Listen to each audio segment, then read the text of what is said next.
algunos aprendizajes o algunos elementos interesantes a partir de nuestra experiencia con un proyecto bastante grande que ya les pasaré a contar en la misma presentación. Así que muchas gracias por la invitación y muchas gracias también a todos los asistentes que están participando de este webinar. Muchas gracias, Eduardo. Yo te voy a dar en este momento el panel el rol de presentador, por lo cual vamos a poder iniciar a ver tu presentación a partir de compartir tu pantalla, comentarles a todos los asistentes que vamos a tener ahora en este momento tu presentación. Luego de la presentación está el espacio de intercambio, consultas de todos los asistentes. Los asistentes podrán tanto mandar sus preguntas o comentarios en forma escrita a partir del chat de preguntas. Quien lo quisiera también puede hacerlo verbalmente, nosotros le podemos dar el audio, el micrófono, y para que también sea esto un espacio de intercambio en varias direcciones. Así que bueno, los voy a dejar a todos contigo, Eduardo, muchas gracias por estos minutos. Gracias. ¿Me confirmas que esté ok, que se vea bien la presentación en pantalla completa? Te confirmo, te estamos viendo y te estamos escuchando correctamente. Fantástico, muchas gracias, Paula.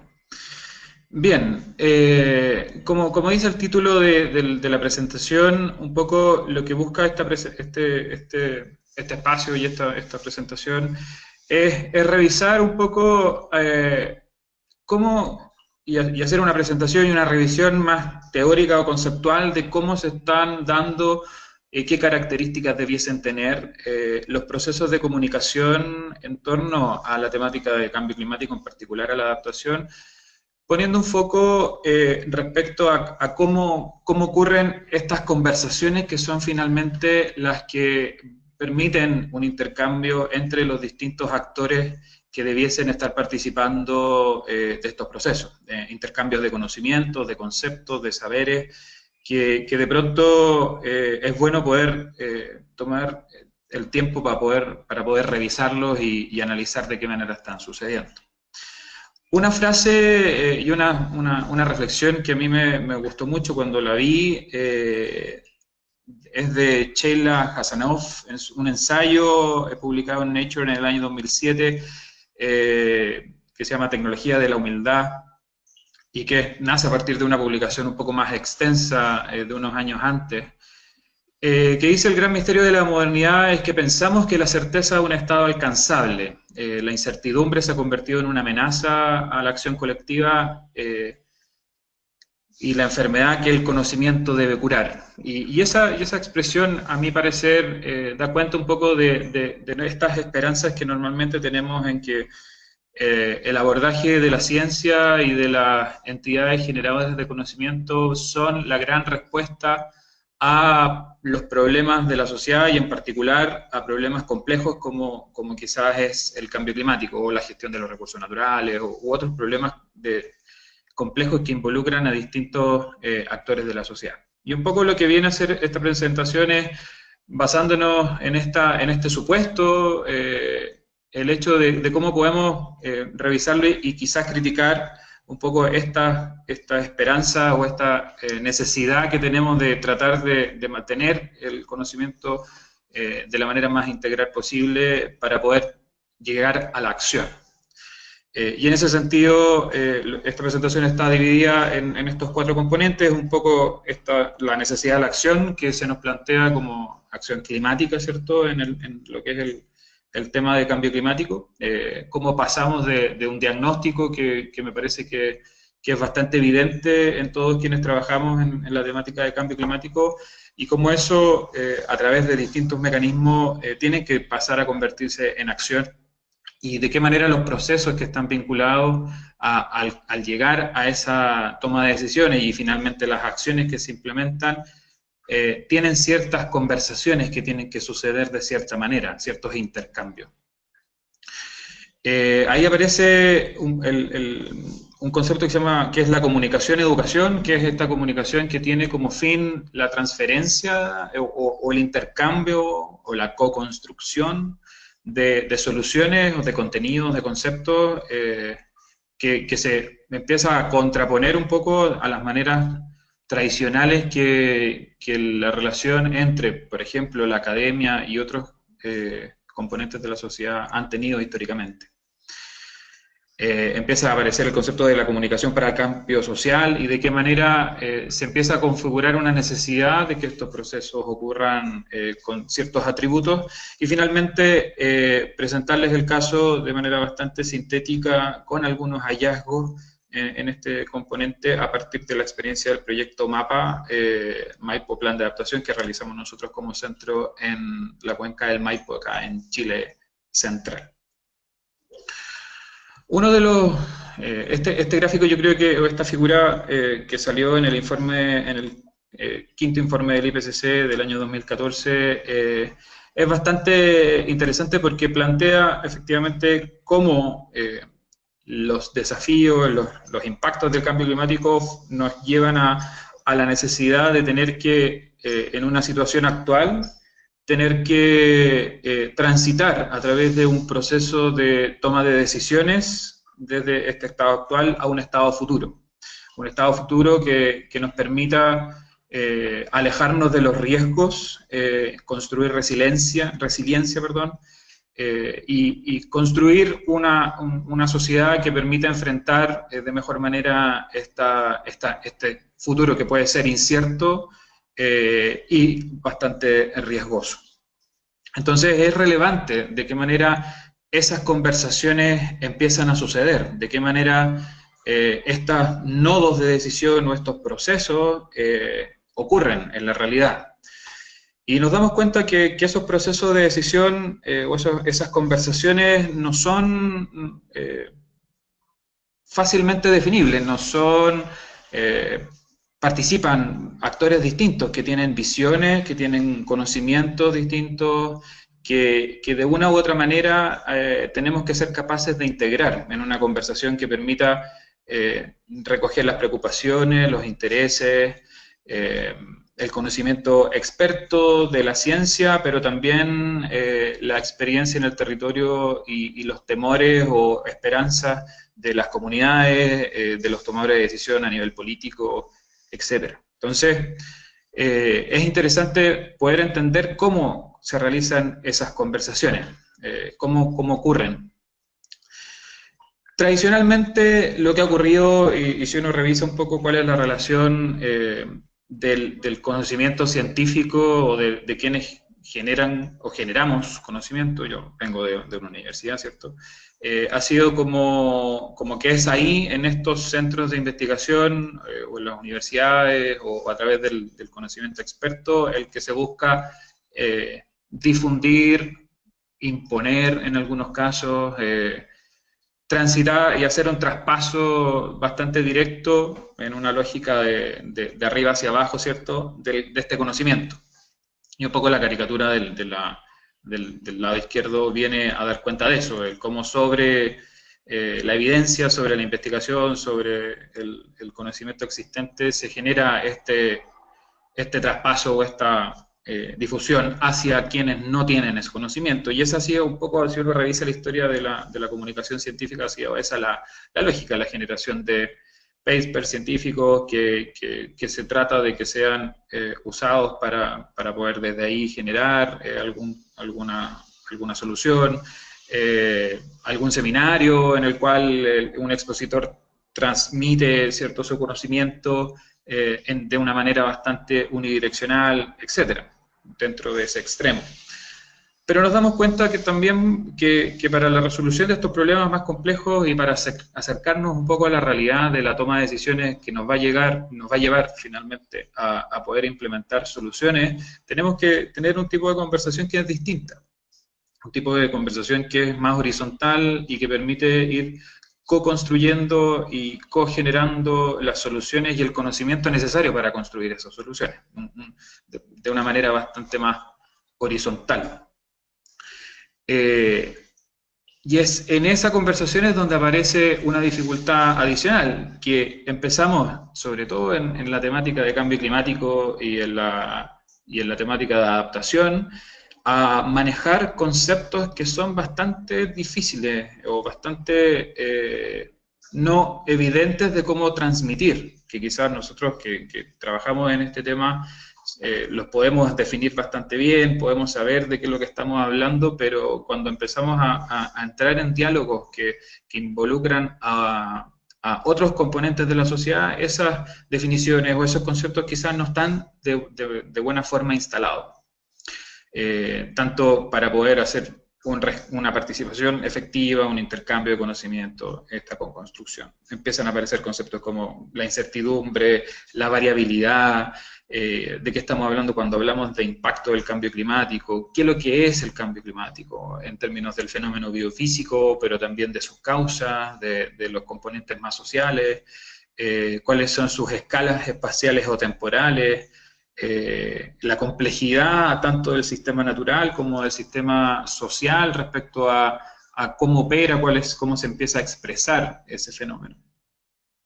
Y ahí viene un desafío importante, de manera de cómo generamos estrategias de comunicación, tanto entre los distintos actores, desde la academia o mediante la academia, por ejemplo, en proyectos como el que les voy a mostrar un poco más adelante, para poder ir haciendo este camino en conjunto y no dar por hecho de que conceptos como estos que están acá u otros tienen que ser entendidos de buenas a primeras por quienes participan de estos procesos. Y ahí es donde aparecen algunas reflexiones que ya están en la literatura en términos de cómo ha sido y cómo debiese ser este proceso de comunicación. Entonces existen referencias, ¿cierto?, donde se señala que los modelos tradicionales de transferencia, ciencia sociedad han sido insuficientes para abordar estas temáticas que son más complejas. Tenemos la urgencia de tomar decisiones y de abordar el proceso con una complejidad y con una incertidumbre muy alta. Entonces tenemos que repensar estos mecanismos. Estos modelos tradicionales, ¿cierto?, del abordaje disciplinar, donde un hidrólogo aborda el tema, un cientista político, un economista, un sociólogo, un agrónomo, abordamos desde distintas perspectivas, primero simplifican la complejidad, se hace inoperante cuando se tratan estas problemáticas complejas, y ahí obviamente el cambio climático y la gestión de los recursos en general, por ejemplo, ha sido un ejemplo claro de eso, de cómo ha sido necesario ampliar esta perspectiva y este abordaje más tradicional.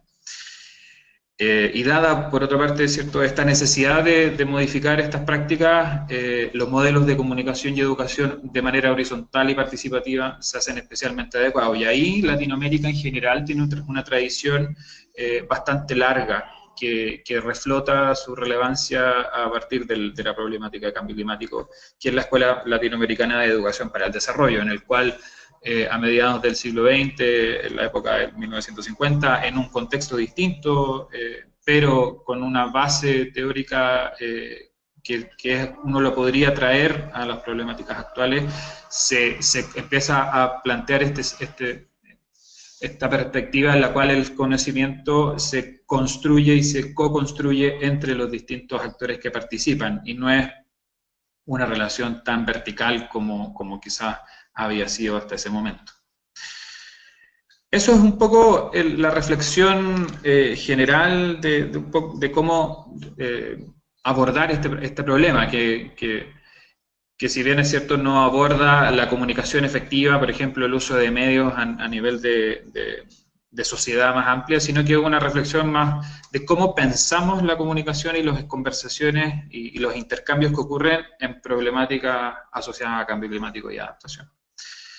Y para eso nosotros, esta segunda parte presenta algunos elementos que surgen y que tienen relación con lo que les presentaba anteriormente a partir de un proyecto bastante grande, que es el proyecto MAPA.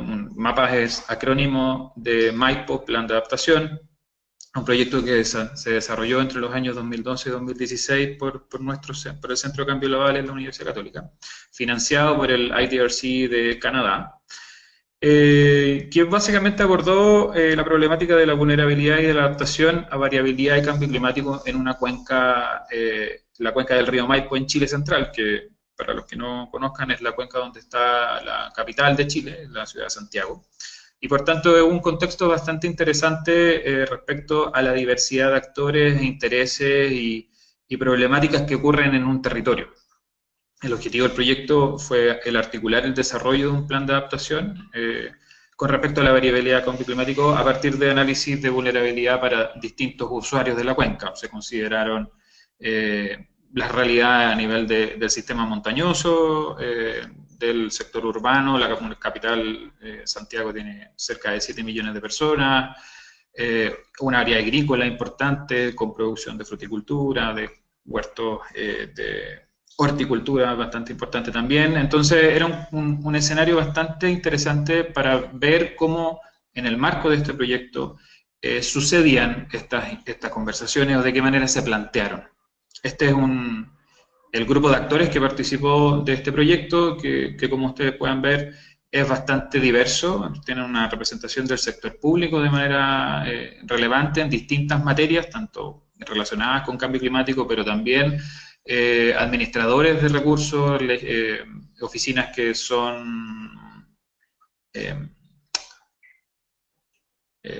son entidades que supervisan o supervigilan el funcionamiento del uso del agua por distintos usuarios, administradores en términos de vivienda, de políticas agrarias, de riego, de servicios sanitarios relacionados con agua potable, etcétera.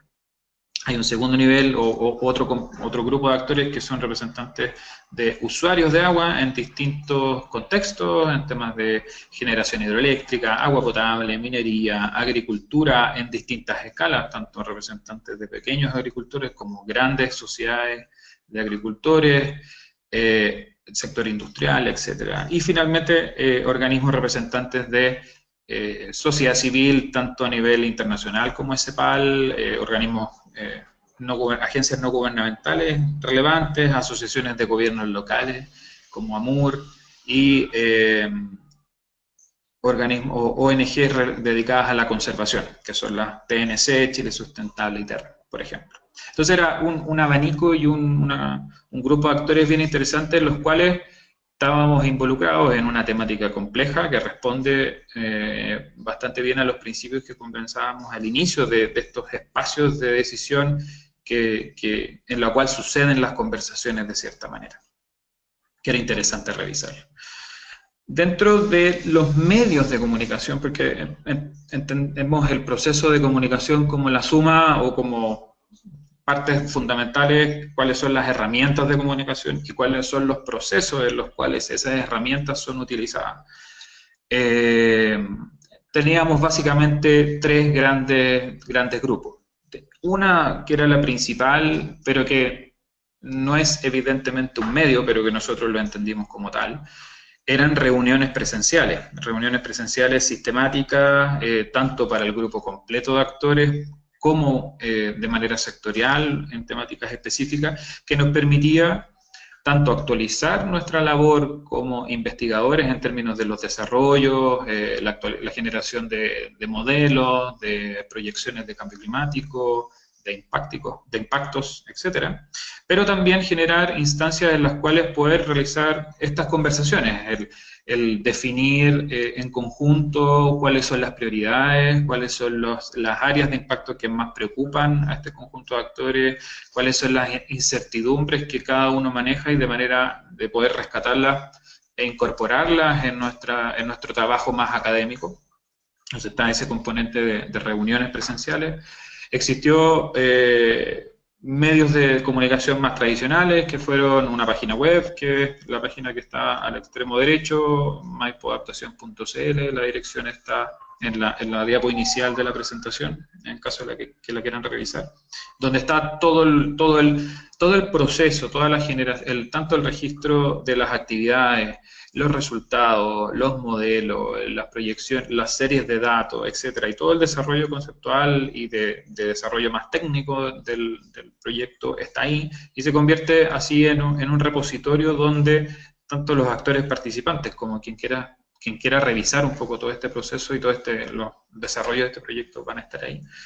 y en medio está otro instrumento que utilizamos que fue bastante interesante, que fue la publicación de un newsletter, de un boletín de noticias de carácter semestral.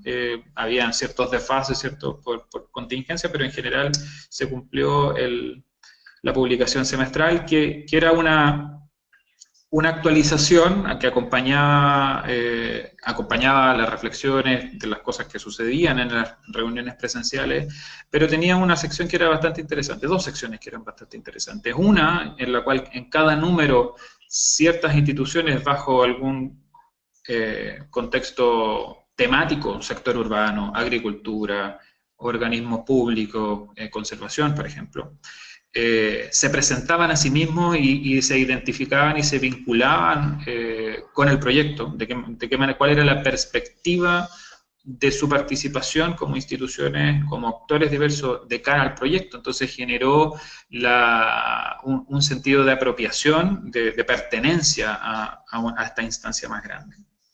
Se hacía obviamente una actualización de los desarrollos, de la investigación, y finalmente una sección de transferencia donde se abordaban temáticas más de difusión general, qué es lo que es un modelo de clima global, qué es lo que entendemos por una cuenca hidrográfica, los procesos que ocurren ahí, qué es lo que entendemos como adaptación, qué es lo que entendemos un glosario respecto a cambio climático. Entonces, tenía secciones bastante definidas que nos permitía que se convirtiera en un instrumento bastante valioso de difusión y de comunicación. Y el segundo componente es este proceso, que es propiamente el proceso en el cual nosotros fuimos vinculando tanto el trabajo a través de estos medios, el trabajo académico y el trabajo más de política o de toma de decisiones o de rescate de los intereses de los actores. Y acá una visión sintética un poco de cómo fuimos transitando desde un elemento inicial bastante amplio, genérico, que fue una pregunta muy abierta de cuál es nuestra visión futuro de la cuenca, desde estas distintas perspectivas, donde salieron 47 elementos distintos que se empezaron a trabajar y desarrollar en conjunto para nosotros tomar eso, por ejemplo, y llevarlo, esos distintos elementos, esta visión conjunta a conceptos que tienen cierto background teórico, como es el concepto de la seguridad hídrica. Después volvemos con ello, de qué manera cuáles son los componentes de esa seguridad hídrica que son más relevantes y que definen bien los distintos intereses o perspectivas dentro de una cuenca.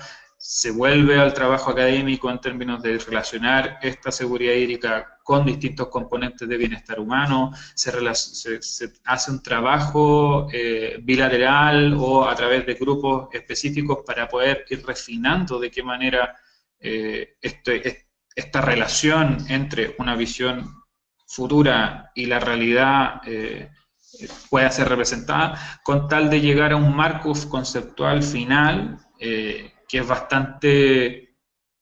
conceptualmente bastante robusto, bastante pesado, bastante complejo, pero que nace de esta interacción profunda entre tanto el desarrollo científico desarrollado como por nosotros dentro de la universidad, pero que no hubiese podido llegar a ser lo que fue sin esta interacción y sin este proceso de diálogo sustentado tanto por un marco teórico como por un uso de medios que permitió finalmente llegar al producto final.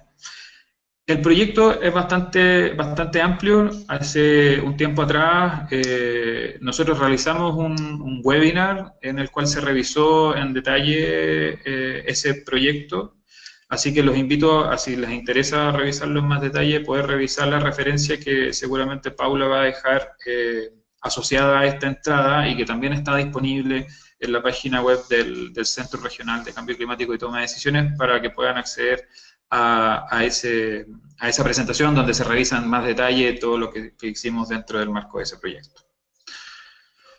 Y con ese proyecto desarrollado, lo que yo estoy haciendo ahora, y esta es una muestra, dentro del marco de trabajo de investigación, un poco de este componente de de cómo sucedieron estos procesos en el proyecto, se han realizado algunas entrevistas a distintos funcionarios o actores que participaron. Y esta es una cita que un poco refleja esta co-construcción, ¿no? De qué manera se dio esta conversación. Y acá un poco lo que plantea el actor es la relevancia que tenían estas encuestas, estas reuniones de trabajo presenciales con todos los actores que realizábamos de manera semestral, en la cual se generaban e instaba al conocimiento entre los actores, a la interacción, al intercambiar de distintos elementos, ya sea experiencias, conocimientos, etcétera. Además de configurarse como un espacio de reflexión de distintas cosas, de distintos elementos que son propios de la discusión en torno, en este caso, a adaptación a cambio climático. Era súper intensivo, dice, pero esa intensidad o esa concreción genera esto de un mundo ideal, como lo expresa esta persona, en que muchas podrían verlo como un imposible, hablando de este espacio de conversación y diálogo en el cual se va co-construyendo una visión conjunta, la generación de las soluciones entre todos los actores. Finalmente, algunas reflexiones y elementos destacados de esta iniciativa y de un poco de la exploración que yo he tenido a posterior con las conversaciones con los actores.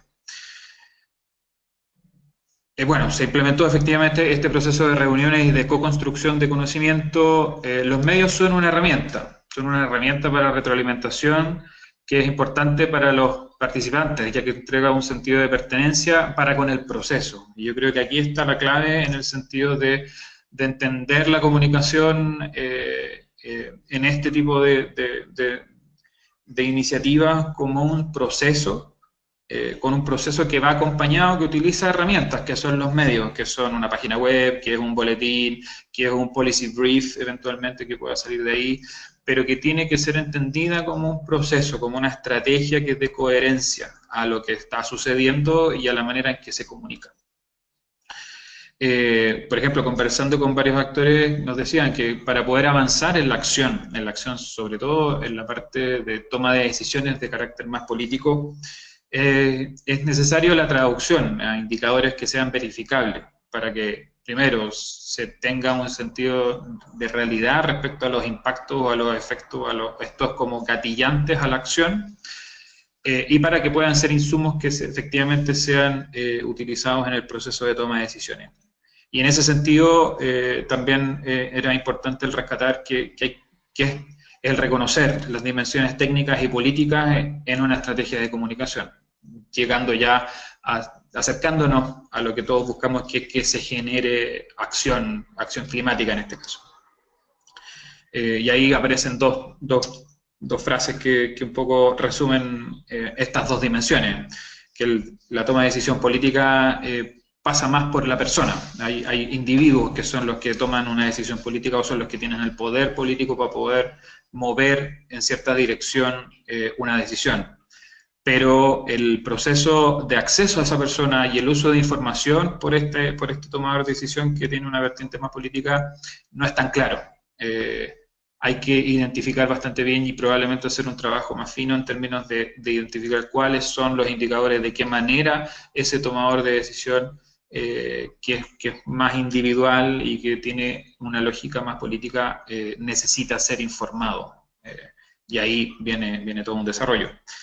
En el caso de la toma de decisión más técnica, tienen procesos más claros, hay indicadores, hay equipos que son técnicos en general, en la cual el diálogo entre iniciativas como esta, por ejemplo, es bastante más fácil, pero son limitados en su alcance al llegar a instancias de toma de decisiones más políticas. Entonces hay que poder reconocer eso, identificar y probablemente co-construir esa solución medial o mediática para poder hacer este tránsito entre estos dos componentes.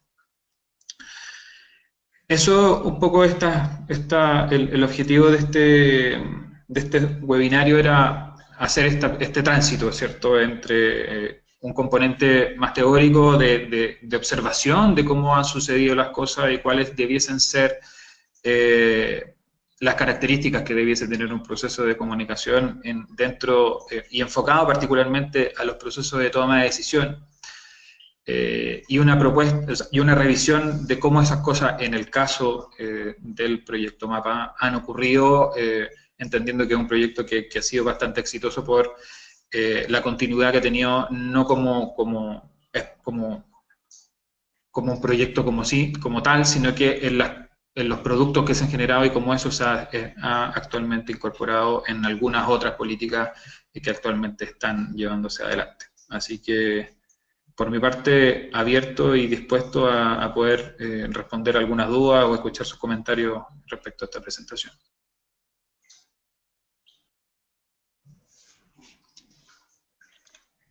Estimado Eduardo, muchas gracias por la presentación, sin lugar a dudas, muy interesante.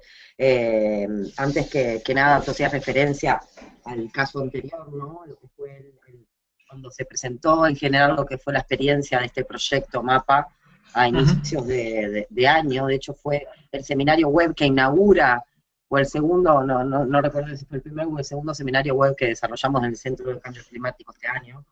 Y en este sentido, ya voy a poner mi pantalla, decirle a los asistentes que tenemos, no sé si ahí tú me puedes confirmar, Eduardo, si se ve mi pantalla.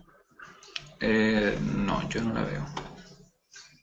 Pero me parece que pero se puede... Bueno, invitarlos a que entren al centro, a la página del Centro de Cambio Climático, al blog, y ahí el martes vamos a tener referencia a este seminario web del día de hoy, y ahí vamos a hacer el link con este otro seminario que puede complementar, sin lugar a duda, todo lo que es la información y presentación del día de hoy. Sí, efectivamente, en esa oportunidad revisamos más cuál era la pregunta de investigación, revisamos en detalle las herramientas y el desarrollo más técnico vinculado al proyecto, así que es un buen complemento a lo que hoy día estábamos mostrando. Exacto. Eduardo, tú mencionabas hoy el tema, bueno, de cómo construir estos diálogos, ¿no?, intersectoriales y demás. Y evidentemente estos nuevos paradigmas de comunicación llevan un cambio, ¿no?, en lo que ha sido una gestión típica sectorial y fragmentada, ¿no?, lo que se conoce como comando-control, hacia manejos más integrados y adaptativos. Y en este caso, bueno, se aplica a un proyecto en el cual tuvo muchas etapas, ¿no?, que permite... ¿Tú crees que el lugar donde entra la comunicación dentro de un proceso asociado al cambio climático es crucial para que efectivamente se pueda construir un diálogo y una coproducción de conocimiento? Sí, o sea, hay que considerar, es una dimensión que hay que considerar de manera importante y ojalá en etapas bastante tempranas. Acá, en el proyecto en particular, se dio que se planteó una estrategia de comunicación, más que nada, y ahí todo de nuevo, es un proceso, nosotros no lo teníamos resuelto, así como te lo planteo hoy día, desde un inicio, sino que se plantearon cuáles son los mecanismos en los cuales hacer esta interacción. Se definió que era importante tener una página web, que ojalá tuviésemos unos boletines, que se generara una marca en el sentido de un elemento gráfico que fuera fácilmente identificable, en este caso el logo del proyecto MAPA lo tienen ahí, y es una aproximación bastante acertada, creemos nosotros, de identidad del proyecto en términos de las características biofísicas, este sentido de mapa como una hoja de ruta, y por eso la brújula, ¿cierto?, que aparece ahí entre medio. Entonces, eran distintos elementos, bueno, las reuniones, obviamente, pero al andar el proyecto, efectivamente se empieza a hacer esta reflexión respecto a cómo entender esta relación más que como una suma de medios, sino como un proceso que tiene que seguir cierta lógica. Y eso fue parte también de las mismas reflexiones que ocurrieron en el marco del proyecto. obviamente que a partir de eso se genera un aprendizaje y muy probablemente en nuestra perspectiva al enfrentar situaciones o desafíos similares ya tiene esa experiencia. En el caso del proyecto MAPA, esta fue parte de esta misma reflexión tan como nuestra, como como grupo de investigadores que estábamos desarrollando el proyecto. Nos dimos cuenta que era extremadamente relevante que esto fuera, que se generan estos mecanismos de retroalimentación, y cuando íbamos con un planteamiento de características técnicas que para nosotros era bastante evidente, se empiezan a generar los cuestionamientos respecto a por qué no incorporar otras dimensiones que no estaban ocurriendo ahí. Entonces empiezan a ocurrir ciertas conversaciones que estaban de una u otra manera facilitadas porque estaban considerados los espacios. Entonces empieza a generar este proceso y que ya desde el segundo tercio en adelante del proyecto, o sea, del primer tercio en adelante del proyecto ya fue más evidente y ya teníamos más conciencia de que eso tenía que ser así. Muchas gracias, Eduardo. Y ahora voy a pasar a leer algunas de las preguntas que nos formulan los asistentes. En este caso voy a comenzar por una pregunta de Gustavo Junyent. Gustavo Junyent es un periodista de Uruguay, y él dice: ¿cómo evalúas la respuesta de los actores a las distintas herramientas de comunicación, por ejemplo, reuniones presenciales, y cómo se hicieron para convocar a la misma? Y te agradece y te felicita por la presentación. Muchas gracias por los saludos y por la pregunta. Yo creo que acá un efecto, o sea, un elemento clave fue obviamente la configuración de los distintos medios, y en ese sentido se recibieron bastante bien porque se complementaban unos con otros, no era una solución medial única, sino que las reuniones presenciales estamos hablando de reuniones que duraban un día completo, en algunos casos 2 días, donde alojábamos en un lugar de la cuenca. Las reuniones, por ejemplo, no eran solo, de hecho, solo la última fue en Santiago, en la ciudad, que es donde estaban todos los actores. Todas las reuniones previas se realizaron en distintos puntos geográficos de la cuenca, donde hubiesen, obviamente, las instalaciones para poder hacerlo, pero con el objeto de poder que los actores, por ejemplo, un actor urbano o un actor industrial tuviese un contacto directo con la realidad de un pequeño agricultor en la zona eminentemente agrícola de la cuenca, por ejemplo. O, por el contrario, un pequeño agricultor que está en la zona más baja, poder conocer la realidad o cómo es el sistema natural en la zona de cordillera y cómo se hace en la distribución de agua por los usuarios de agua que están operando en esa zona, por ejemplo. Entonces, por otra parte, la página web se configura como un repositorio, etcétera. Entonces, cada medio, cada instancia se va complementando una con otra y genera un sistema. Y en términos de la y cerrando ese punto, y los actores lo percibían de buena forma, porque las reuniones generaban el espacio de diálogo, de conocimiento con el otro. Hay un tema que de pronto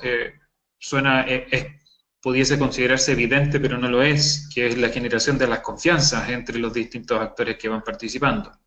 Que existen cierto tipo de conflictos entre usos de un recurso, entre visiones del territorio que se van contraponiendo. Entonces, la posibilidad de estar todos reunidos en una sala donde hay 30 o 40 personas que tienen intereses y perspectivas bastante distintas unas de otras, fue muy bien valorado por los participantes del proyecto.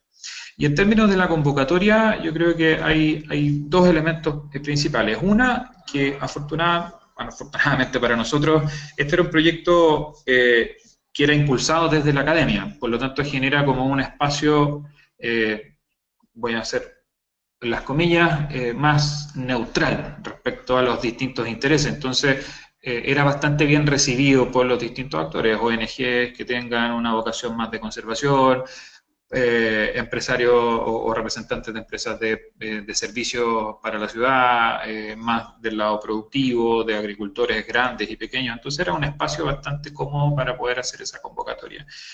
Y muy importante el trato directo, la llamada por teléfono, el poder conocer e identificar que detrás de una institución o detrás de un actor hay una persona y poder generar la confianza de manera directa con esa persona, yo creo que es una de las llaves principales para poder generar la convocatoria y invitar a esta diversidad de actores que participarán.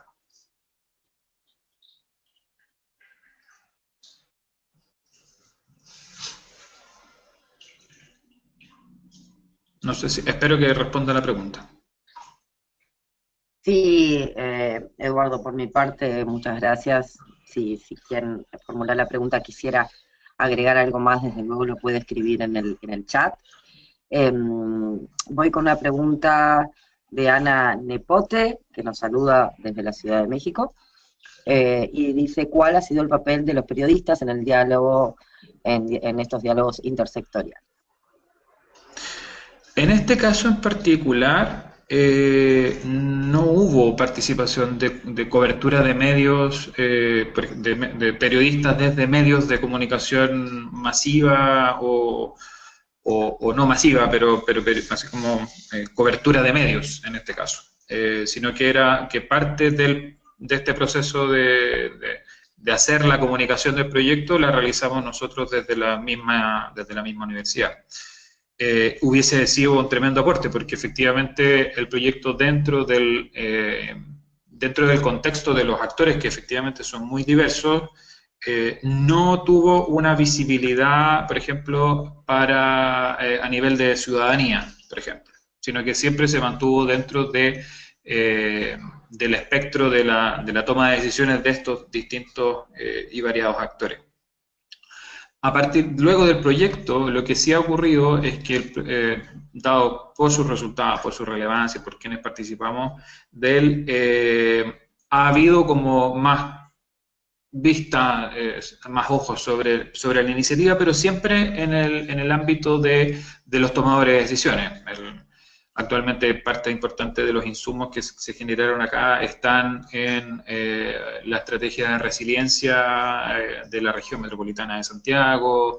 Se ha utilizado parte también de estos insumos en otros procesos que han dado continuidad de una u otra forma a lo que nosotros hicimos en el marco del proyecto MAPA. Entonces, en términos de periodismo, como de cobertura de medios, si es que lo entendemos de esa manera, no ha habido ningún rol. Porque no fue pensado de esa manera. Esto era un proyecto eminentemente de investigación que traspasó varias fronteras, pero no estaba pensado para que fuera un proyecto que tuviese una participación más directa de periodistas haciendo cobertura, por ejemplo. Claro. Dice Ana que entonces ningún periodista estuvo involucrado en el proceso, ¿no? No. Bien. Perfecto. Pasamos con otra pregunta y que tiene que ver un poco con el tema en sí el paradigma, ¿no? Que te dan Tereida, que dice específicamente cuáles de los nuevos paradigmas de comunicación de los que estamos hablando crees que representa la mayor dificultad para entender por parte de los responsables de toma de decisiones, que lo escribe Dante desde Córdoba, Argentina. Hola Dante, a ver, si logro entender bien la pregunta, yo creo que, a ver, la gracia de los paradigmas es que entregan un marco sobre el cual actuar, y esos marcos de referencia son una guía un poco para poder, no son la solución, es de donde entendemos el problema más que ser la solución a ellos. En ese sentido, lo que un poco se propone es que tengan más foco o pararse más desde la lógica de la comunicación como un instrumento de cambio social que la comunicación más desde la perspectiva difusionista. Y ahí el rol viene por parte nuestro, en términos de los que nos dedicamos un poco a estos temas. Desde mi humilde aporte a partir de esta experiencia y desde del rol profesional que puedan tener periodistas o comunicadores que se vinculan a este tema. Entonces, en el sentido de, más que hacer la idea es tratar de transitar desde esta lógica de difusión que es la universidad genera un conocimiento o el centro de investigación y eso se empaqueta a través de un medio y se entrega, a una lógica de tratar de entender primero abajo, o abajo metafóricamente, en el sentido de quiénes, ¿para qué? Generar comunicación útil, generar comunicación e idealmente investigación que parta a partir de las necesidades y que sea comunicada y sea socializada de una manera distinta, que permita recoger esta horizontalidad. Entonces, de nuevo, más que el paradigma ser la solución, es un constructo que nos permite entender el problema y poder, dentro de eso, encontrar esa solución. No sé si logro responder bien tu pregunta, te pido perdón si es que no es así.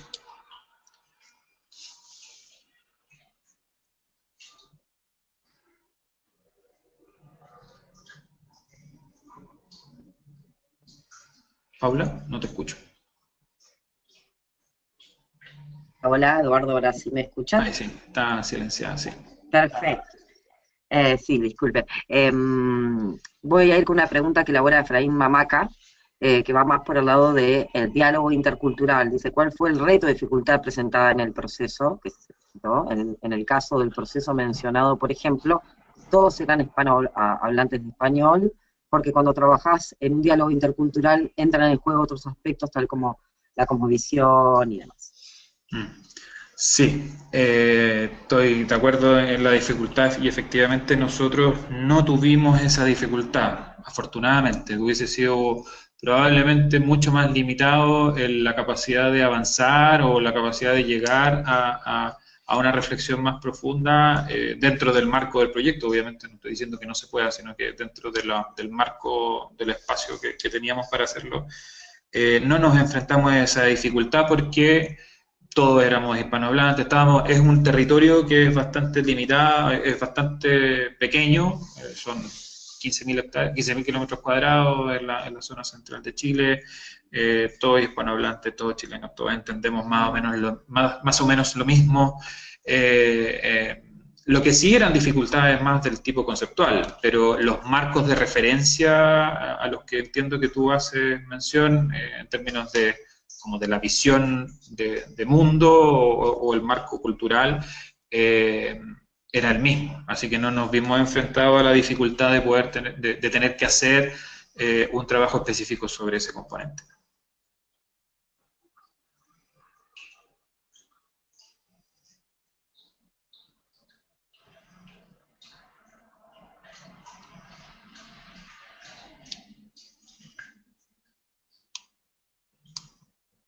Paula, no te escucho. Está tu micrófono apagado. Discúlpame, Eduardo, es que lo silencio cada vez que, para no interferir con tu respuesta por los sonidos ambientes. Decía que estamos ya casi por terminar el seminario web del día de hoy. Vamos a ir con una pregunta que hace Verónica Enríquez, que dice, bueno, cómo se incorpora y se logra establecer la dimensión política a nivel comunicativo. Como penúltima pregunta, después vamos a ir con una última pregunta que justo nos llega de Daniel Ryan, así que te dejo contestar. Es una buena pregunta, porque todo lo que nosotros realizamos dentro del marco del proyecto estuvo enfocado más que, y de hecho es parte de las lecciones aprendidas del proceso, todo este proceso de comunicación y de generación de medios y de cómo se planteaban las interacciones para lo que ocurría dentro del proceso, dentro del marco del proyecto. No nos cuestionamos tanto, y hubiese sido bueno hacerlo, la manera en generar los outputs que fuesen útiles para poder ingresar, ¿cierto?, de alguna manera al proceso de toma de decisiones más político. Y eso ha pasado después, porque afortunadamente el trabajo que se realizó es bastante robusto por distintas características que ustedes de nuevo los pueden revisar en este webinar que realizamos a principios de este año. Y por tanto, su consecuencia natural, sin tener que hacer esfuerzos muy importantes, salvo la socialización con los tomadores de decisiones o quienes generaban, ¿cierto?, esta entrada a la toma de decisión más política. Se ha dado una valoración de existencia del proyecto por el levantamiento de antecedentes y por el trabajo que se desarrolló ahí. Entonces, la incorporación del trabajo que se hizo en el proyecto MAPA en el proceso de toma de decisión más política se ha dado, no digo que ya ocurra, sino que estamos en eso justamente, en iniciativas que dan cierto grado de continuidad a un nivel más político. Se ha dado por el proceso en sí mismo, más que por la utilización de medios específicos que hayan permitido eso. Quizás hubiese sido mucho más el avance o la penetración o el uso de los resultados que se generaron en el proyecto si es que sí se hubiesen considerado, por ejemplo, policy brief o documentos que hubiesen sintetizado de mejor forma a través y usando el uso, utilizando indicadores que hubiesen estado más cerca del proceso de toma de decisión político. Quizás con eso hubiésemos hecho un tránsito más expedito y más fácil y más efectivo hacia el proceso de toma de decisión más político. Pero en este caso nosotros, todo lo que yo les presenté es más elementos que se desarrollaron dentro del marco del proyecto, más que pensando en su transferencia o en su continuidad. Muchas gracias, Eduardo. Voy a ir ahora sí con la última pregunta elaborada por Daniel Ryan, que dice: en el marco de este proceso de co-creación que impulsaban desde el proyecto, ¿cómo gestionan los conflictos de intereses y posiciones entre los diversos actores? A saludar a Daniel Ryan, que también es referente del Centro Regional de Cambio Climático y Toma de Decisiones por la institución ITPA. Gracias, Daniel, por tu pregunta. Hola, Daniel, es un gusto escuchar tu pregunta. Fue un desafío, pero un desafío que de una u otra forma para nosotros como universidad fue bastante evidente cómo resolverlo, que era siendo extremadamente rigurosos en términos del trabajo técnico. La discusión, y eso era algo que también lo agradecían y lo valoraban los participantes, se centraba en elementos técnicos, en términos de la consideración de actividades productivas, de la caracterización del entorno biofísico, de la construcción de los escenarios, tanto climáticos como de desarrollo, etcétera, etcétera. Estuvo siempre, o se intentó al menos, que siempre estuviese basado y sustentado en evidencia científica y en un trabajo técnico de excelencia. Esa era la base en la cual se realizaban las conversaciones. Por lo tanto, conflictos de interés habían, pero la propuesta nuestra y la intermediación que nosotros realizábamos se basaba en la discusión en torno a elementos técnicos. Por ejemplo, dentro de la cuenca existe en construcción, o sea, tal proyecto de la construcción de una central hidroeléctrica de pasada en la zona alta de la cordillera del río Maipo, que es un proyecto bastante controversial. Los desarrolladores de ese proyecto participaban dentro del proyecto nuestro. Por otra parte, también participaban organizaciones no gubernamentales o fundaciones que estaban en contra, y que socialmente, en términos de la opinión pública, están en contra del proyecto. Lo que nosotros realizábamos era utilizar una herramienta, que era un modelo de simulación de caudales, un modelo que nos permitía incorporar las características técnicas, tanto hidrológicas como del proyecto, y hacer la evaluación en términos de los impactos de manera cuantitativa de ese proyecto en los elementos que eran de interés para las organizaciones que estaban en contra o que principalmente les preocupaban, ¿cierto? Y generar y mantener la discusión en esos términos. Esa yo creo que fue lo fundamental y que permitió que muchos actores participaran y se sintieran de una u otra forma más tranquilos respecto a que la discusión no estuviese capturada por intereses o por asimetrías de fuerza en términos institucionales dentro del marco del proyecto. Yo creo que esa fue una de las grandes virtudes que tuvo este proceso.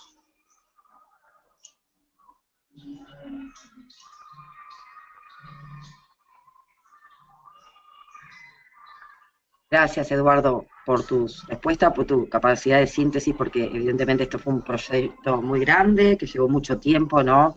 Y que fueron, lo que tú decías, recogiendo teniendo distintas instancias, recogiendo distintos insumos. Así que, bueno, agradecerte desde luego por habernos compartido esta experiencia. Sin lugar a dudas, y yo siempre insisto, los temas de comunicación muchas veces quedan como en la cabeza de los gestores, o demás queda asociada a lo que es la difusión, ¿no? Y es diferente un proceso de comunicación que un proceso necesariamente de difusión y de información, ¿no? La coproducción es parte de los nuevos desafíos en estos paradigmas donde nos hemos dado cuenta que los problemas no son resueltos de forma sectorial, que tienen múltiples dimensiones y que todos los actores en los distintos niveles deben contribuir en la búsqueda de soluciones y en el diagnóstico de los problemas, ¿no, Eduardo? Porque uno desde un escritorio, desde un solo lugar, es muy difícil ver qué es lo que, todas las dimensiones, ¿no? Y ahí creo que es el desafío de estos nuevos paradigmas que tú nos presentabas el día de hoy. Así que, por tu parte, muchas gracias, muy interesante, sin lugar a duda, el tema y muchos desafíos por delante también. Sí, no, muchas gracias nuevamente a ustedes, al centro, por generar estos espacios que si bien es cierto, son reflexiones que vienen un poco de la preocupación de cómo están sucediendo, como tú dices, estas conversaciones, más que hacer, tratar de ir un poco más allá en el rol que tiene la parte más teórica, ¿cierto?, de las comunicaciones, que centrado en las conversaciones y estos intercambios que son necesarios y que en temáticas como cambio climático son cada vez más relevantes, en la medida que son los que habilitan o los que permiten que distintas personas, distintos actores intercambien sus pareceres y sus preocupaciones para poder lograr la acción. Yo creo que esa es una dimensión muy relevante y que al menos en esta experiencia tratamos de poder entender de esa manera, tratando de estrujar, si se quiere, un poco más el proyecto para poder generar esos aprendizajes. Así que muchas gracias por el espacio. Muchas gracias, Eduardo. Mencionarles a los asistentes, acá está en pantalla lo que es el blog del Centro Regional de Cambio Climático y Toma de Decisiones. La última entrada justamente coincide con la difusión de este seminario web del día de hoy. Dentro de lo que es actividades, ustedes pueden cliquear ahí y tienen todos los webinarios del centro. Al principio de año está el webinario anterior. Yo igualmente, como les comenté, el día martes va a estar colgada la grabación, junto con la presentación tuya, Eduardo, y vamos a hacer el link con lo que fue el webinar anterior, donde sitúas más a nivel general este proyecto.